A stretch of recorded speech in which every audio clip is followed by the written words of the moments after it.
यादों का कैनवस। राजेश खन्ना। ये रोटी कहाँ ले जा रहे हो? ऊपर ऊपर? अरे भाई, अगर वहाँ भी रोटी नसीब न हुई तो? राजेश खन्ना को हिंदुस्तानी सिनेमा के पहले सुपरस्टार के रूप में जाना जाता है। कुछ अजीब थी। फिल्मी नगरी में काका के नाम से मशहूर राजेश खन्ना की अदायगी का कोई जवाब नहीं था। ये तो बताओ, तुमने मुझे दुश्मन चाचा क्यों कहा? माँ ने कहा कि तुम्हारा नाम दुश्मन है।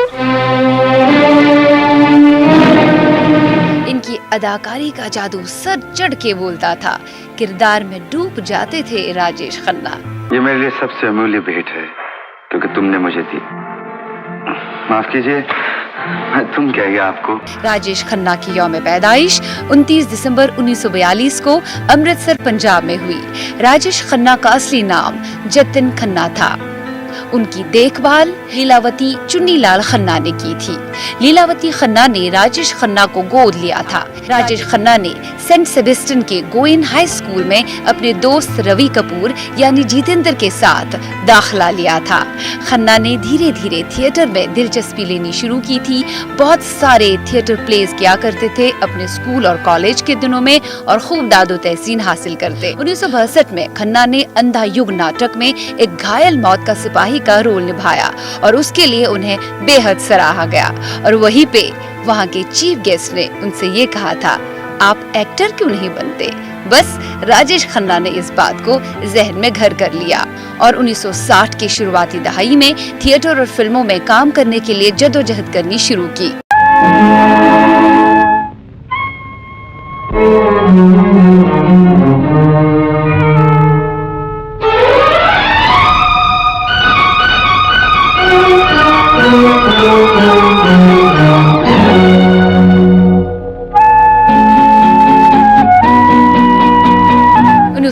में यूनाइटेड प्रोड्यूसर्स की तरफ से ऑल इंडिया टैलेंट कॉन्टेस्ट में उन्होंने हिस्सा लिया। 10,000 कंटेस्टेंट्स में 8वें फाइनलिस्ट रहे राजेश खन्ना।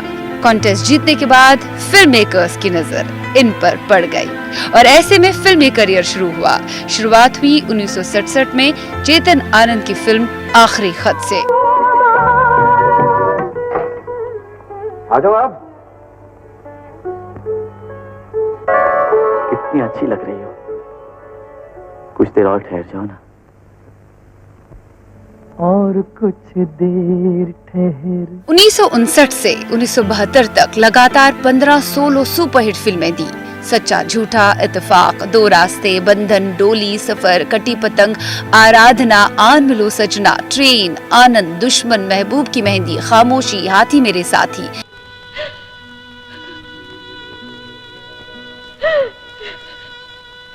क्या लेने आई हो? मेरा रामू, मेरा यार चला गया, मेरी प्यार की दुनिया उजड़ गई। मुझे कोई नहीं चाहिए, मुझे कुछ नहीं चाहिए। बाद के दिनों में यानी 1972 से लेकर 1975 तक अमर प्रेम, दिल दौलत दुनिया, जोरू का गुलाम, शहजादा, बावर्ची, लोग जिंदगी का सबसे छोटा सबसे कीमती लफ्ज भूल गए हैं, प्यार, मेरे जीवन साथी, अपना देश, अनुराग, दाग, नमक हराम, आविष्कार, अजनबी, प्रेम नगर, रोटी, आपकी कसम और प्रेम कहानी जैसी फिल्में काबिले जिक्र है। मैं कामनी से प्यार करता था, करता हूँ और करता रहूंगा। दिल बिजली के तार से नहीं चलता मेरे यार, कि जब चाहा स्विच ऑफ कर दिया और प्यार बंद हो गया।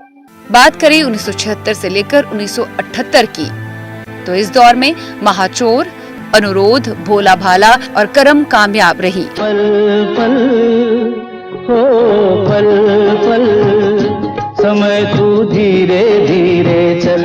उन्होंने 1979 में वापसी की अमरदीप के साथ। उन्होंने 1980 और 1991 तक बहुत सारी कामयाब फिल्में दी। जुर्म संगीन है, सजा भी संगीन है। जुर्म कत्ल का है, सजा मौत है। 1991 के बाद राजेश खन्ना का दौर खत्म होने लगा। बाद में वो सियासत में आए। 1994 में उन्होंने एक बार फिर खुदाई फिल्म से पर्दे पर वापसी करने की कोशिश की। 1996 में उन्होंने सफल फिल्म सौतेला भाई की। अब लौट चलें, क्या दिल ने कहा, प्यार जिंदगी है, वफा जैसी फिल्मों में उन्होंने अभिनय किया, लेकिन इन फिल्मों को कोई खास सफलता हासिल नहीं हुई। तेरे बगैर ये दिल किस तरह संभालेंगे। राजेश खन्ना की हिट फिल्मों का जब जिक्र आता है तो सभी दांतों तले उंगली दबा लेते हैं। इरादे मेरे पास हैं, पैसा आपके पास है। राजेश खन्ना की 1959 से 1971 तक लगातार 15 फिल्में सुपरहिट ही नहीं बल्कि ब्लॉकबस्टर रही, जो कि आज भी एक रिकॉर्ड है। यहाँ तक कि सदी के महानायक का रुतबा हासिल करने वाले अमिताभ बच्चन भी लगातार 15 सुपरहिट फिल्मों का रिकॉर्ड नहीं बना सके। ये जो मोहब्बत है। अंदाजा लगाया जा सकता है कि राजेश खन्ना का कद बॉलीवुड में कितना ऊंचा था। इंसान तो वही रहता है, बस वक्त उसका रूप बदल देता है। सुपरस्टार राजेश खन्ना का फिल्मी सफर 1967 से शुरू हुआ और उनकी 74 फिल्मों ने गोल्डन जुबली मनाई, जिसमें से 48 फिल्में ऐसी रही जो सिनेमा घरों में 75 सप्ताह पूरे करके प्लेटिनम जुबली तक पहुंची। ये लो, फिर तुम्हारी आंखों में पानी। मैंने तुमसे कितनी बार कहा है पुष्पा, मुझसे ये आंसू नहीं देखे जाते। I hate tears. उनकी 22 फिल्मों ने सिल्वर जुबली भी मनाई। अगर मुझे वहाँ पर रखना है तो तुम्हें मेरे साथ रहना होगा, मैं वहाँ अकेले अकेले रहने वाला नहीं हूँ।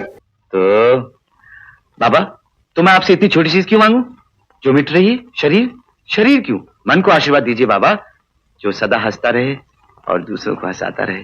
बाबा, मुझे एक ही आशीर्वाद दीजिए कि मैं कभी चुप न रहूं, बोलता रहूं, बेशुमार बोलूं, अच्छा बोलूं, गलती से भी किसी की बुराई न निकले मेरे मुंह से।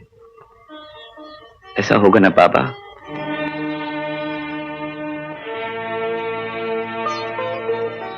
अगर हम बात करें 1986 की, 1986 में स्मिता पाटिल के साथ उन्होंने फिल्म अमृत की, जिसमें वो एक बूढ़े के किरदार के रूप में नजर आए। इनकी अदाकारी एक बार फिर से काबिले दाद रही। 1986 में फिल्म अमृत सुपरहिट रही और इसका बॉक्स ऑफिस कलेक्शन था 9.3 करोड़ रुपया। शाबाश बेटे शाबाश, बहुत बड़ा इनाम दिया है तूने मुझे। अपने बाप के सीने पर आवारा और बदमाश होने का तमगा लगा दिया।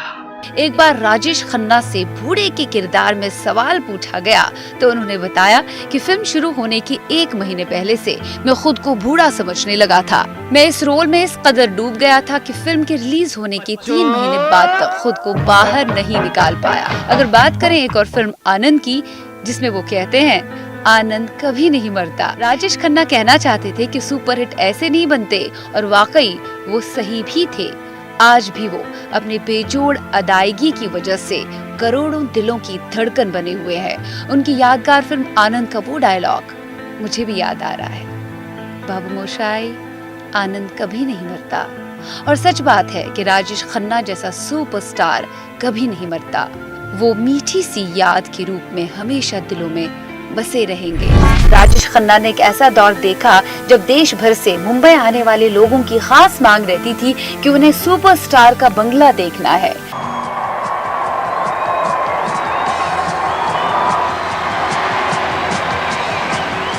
हर रोज उनके पास फैंस के ऐसे हजारों खत आते जिसमें पते के रूप में उनके नाम के साथ सिर्फ आशीर्वाद मुंबई लिखा होता।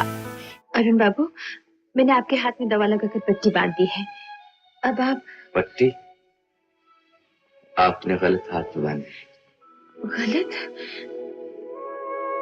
जानती हूँ ये क्या हो गया वंदना? जी, तुम मेरे सपने में खो गई थी। सच होगा मेरा सपना? इनमें राजेश खन्ना की दीवानी लड़कियों की खुशबू से महके खत भी होते थे, शादियों के प्रपोजल भी। श्याम बाबू, मैं पापा के जरिए आपको इतना जानती हूँ कि आप भी अपने आप को नहीं जानते होंगे।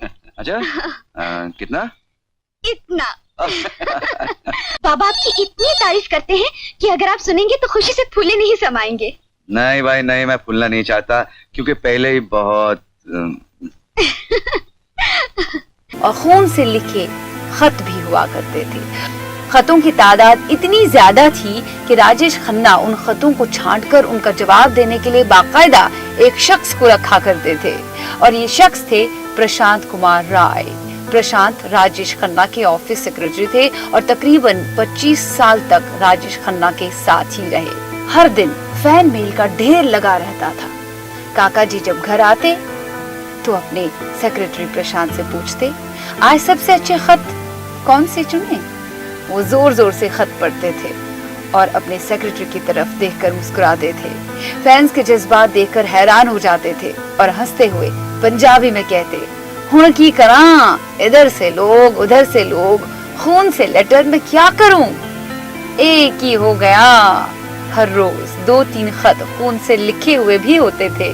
खतों के जवाब में काका जी के ऑटोग्राफ वाली तस्वीरें भेजने की जिम्मेदारी भी उनके सेक्रेटरी को ही थी।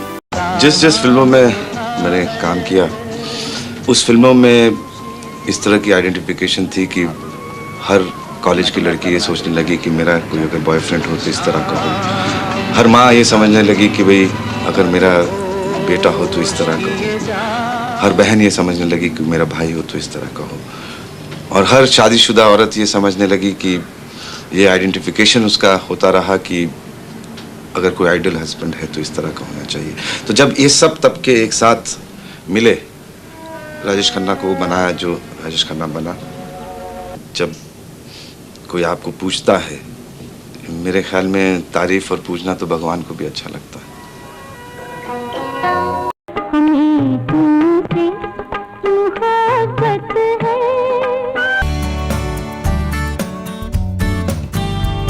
यादों का कैनवस।